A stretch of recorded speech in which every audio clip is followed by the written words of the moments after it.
Without going too in-depth on the subject of object-oriented programming at this point, it is helpful to understand a couple of concepts before we proceed. The first thing to know is that everything in Python is an object. Also, every object has a type.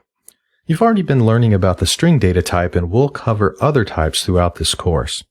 But let's get back to strings for a moment. For example, apple surrounded in single quotation marks is an object with a type of str, and str is short for string.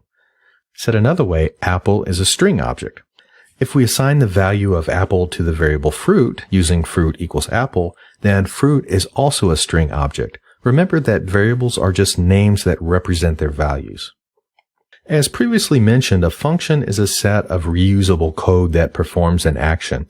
Thus far, you've been using built-in functions like print and len.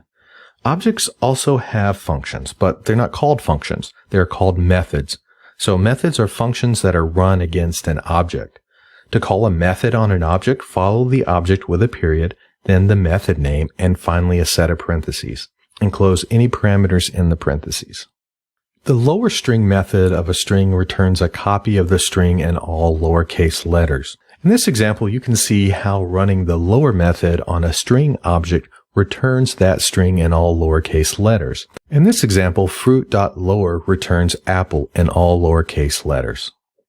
The upper string method returns a copy of the string in all uppercase letters. In this example, if we run fruit.upper, we get apple in all uppercase letters.